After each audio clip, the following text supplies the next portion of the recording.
The morning sun painted the Texas plains in shades of gold and amber, casting long shadows across the weathered fence posts that lined Jake Henderson's property. For 37 years, this land had been his whole world, 1,500 acres of stubborn earth that seemed determined to test every ounce of his patience and resolve. Jake stood on his front porch, coffee mug warming his calloused hands, watching the horizon where his cattle should have been grazing. Instead, he saw only empty pastures, brown and cracked like old leather left too long in the sun. The drought had been merciless this year, stretching on for 8 long months without a decent rain. His neighbors had given up weeks ago. The Millers to the east had sold their herd at a loss and moved to Dallas. The Thorntons to the west had declared bankruptcy and walked away from 3 generations of family legacy. But Jake couldn't bring himself to leave. This land wasn't just his livelihood, it was his identity, his connection to his grandfather who had first broken ground here. In 1952, the screen door creaked behind him as his wife Sarah stepped out, her own coffee steaming in the cool morning air. They stood together in comfortable silence. 2 people who had weathered 40 years of marriage and understood that sometimes the most important conversations happened without words. The bank called again yesterday, Sarah said softly, her voice carrying the weight of worry she'd been holding back for months. Mr. Patterson says we have until the end of next month. Jake nodded slowly, his jaw tightening. He'd been avoiding that particular reality, throwing himself into the futile task of keeping his remaining 30 head of cattle alive on land that seemed determined to die. The well that had served his family for decades was running dry, producing barely enough water for household use, let alone sustaining a ranch. I've been thinking, he said, setting his mug on the porch rail, maybe it's time to drill a new well. The old one's been good to us, but maybe we need to go deeper, find a new source. Sarah turned to look at him, and he saw the mixture of hope and skepticism in her eyes. They'd already spent their savings on feed and veterinary bills. The cost of drilling a new well would require borrowing against the land itself, a risk that could either save them or destroy them completely. How much deeper are we talking? She asked. Jake had been researching, calling around to well drilling companies, learning about aquifers and water tables. The geologist I spoke with thinks there might be water at around 200 feet. The old well only goes down 80 feet, 200 feet. Sarah did the math in her head, calculating the cost of drilling, the risk of finding nothing, the possibility of losing everything they'd worked for. But she also saw something in her husband's eyes that had been missing for months. Then we do it, she said simply. 3 days later, Marcus Rivera and his drilling crew arrived at dawn, their massive truck and equipment turning the quiet ranch into a bustling operation. Marcus was a 3rd-generation well driller, a man whose weathered hands and knowing eyes spoke of decades spent coaxing water from reluctant earth. You picked a good spot, Marcus said, walking around the area Jake had marked near the old well. The geology looks promising here. Your grandfather knew what he was doing when he chose this location. Jake watched as the crew set up their equipment, the massive drill bit gleaming in the morning sun. Part of him felt like he was betraying the old well that had served his family so faithfully. But necessity had a way of overriding sentiment. The drilling began with a mechanical roar that seemed to shake the very foundation of the ranch. Jake found himself drawn to the operation despite his anxiety. Fascinated by the process of boring deep into the earth his family had worked for generations. Hour by hour, foot by foot, the drill descended. At 50 feet, they hit clay. At 100 feet, limestone. At 150 feet, more clay, dense and stubborn. This is where we separate the optimists from the realists, Marcus said during a break, wiping sweat from his forehead. The next 50 feet will tell us everything we need to know. Jake felt his stomach tighten. They'd already invested more money than he wanted to think about. Turning back now would mean accepting defeat, but continuing meant risking everything. Keep going, he said, surprising himself with the firmness in his voice. At 170 feet, the drill bit caught something, not the smooth resistance of clay or the hardness of rock, but something different. Something that made Marcus frown and call for his crew to slow down. That's interesting, Marcus murmured, examining the drilling samples that came up from the depths. The material wasn't quite what he'd expected, darker than the surrounding clay, with an unusual consistency. At 180 feet, the drill bit met serious resistance. Not rock, but something dense and unyielding.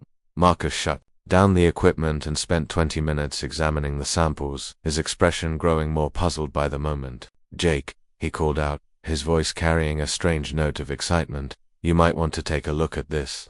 Jake approached the drilling samples with the reluctant curiosity of a man who'd been disappointed too many times. What he saw didn't make immediate sense. Dark, viscous material that seemed to shimmer in the afternoon light. Is that? Jake began, but couldn't finish the question. It seemed too impossible, too much like something from a movie or a story someone might tell. In a bar. Marcus was already on his phone, calling someone who would know for certain. Within an hour, a geological surveyor named Dr. Emily Chen arrived at the ranch. Her equipment and expertise focused on the dark substance they'd pulled from deep beneath Jake's land. Well, she said after running her tests, a smile spreading across her face, this is definitely crude oil, and based on the consistency and the geological markers, you've likely tapped into a significant deposit. The words hung in the air like something magical, too wonderful to be real.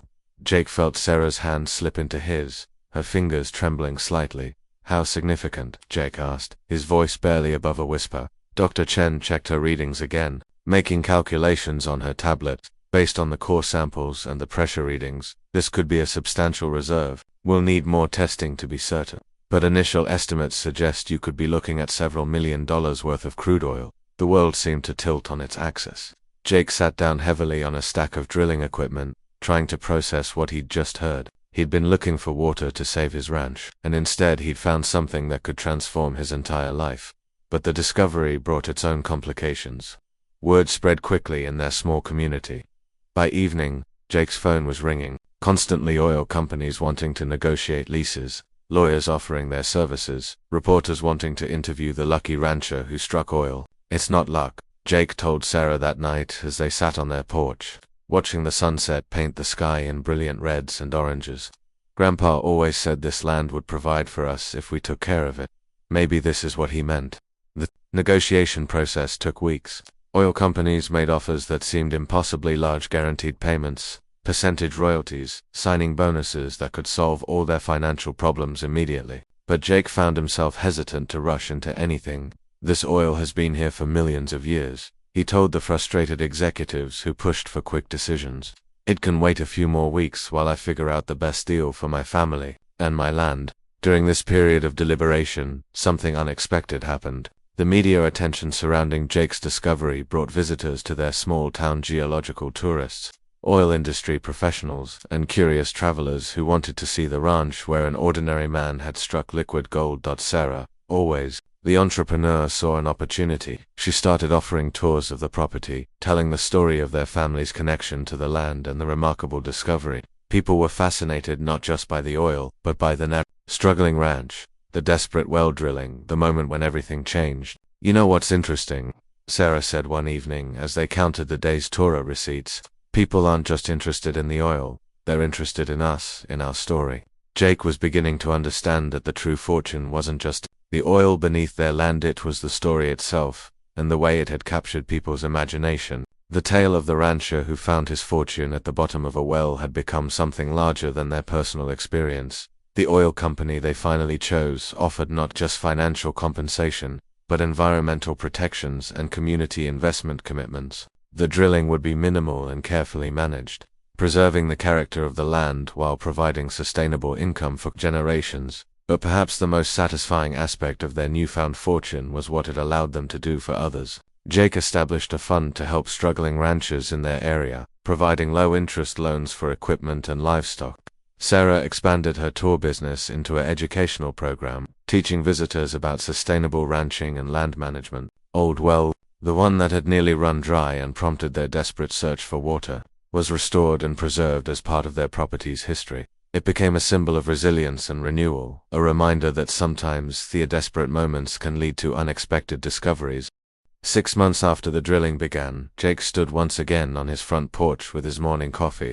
But now the view was different. His cattle grazed in healthy numbers, the pastures irrigated by a new well that had been drilled nearby, the one successfully reaching a clean water aquifer. In the distance, a small, unobtrusive oil pump operated quietly, generating wealth that would secure his family's future for generations. The drought had finally broken the month before, bringing gentle rains that turned the countryside green again. But Jake knew now that his land's most valuable resource had always been there, waiting patiently beneath the surface. Like so many of life's greatest gifts, Marcus Rivera stopped by that morning, as he often did when working in the area. He'd become something of a local celebrity himself.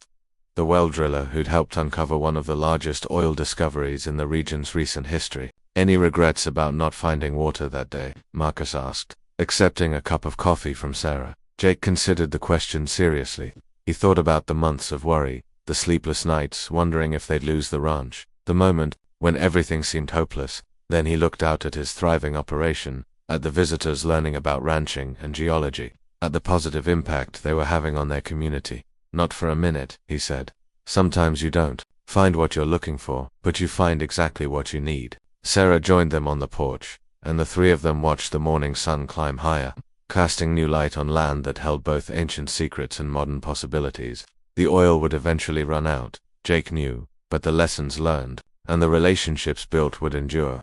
In his jacket pocket, Jake carried a small vial of crude oil, the first sample Marcus had pulled from 200 feet below. It served as a reminder that fortune often comes not from finding what we expect, but from having the courage to dig deeper when the surface seems barren.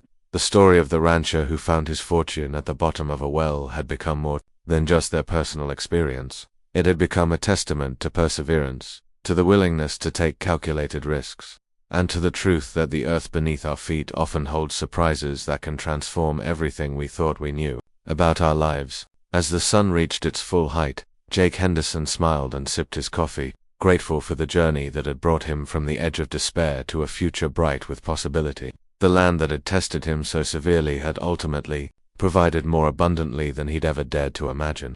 And deep below, in the ancient darkness where his fortune waited, the earth kept its other secrets, patient and eternal, ready to reward those brave enough to search for what they truly need.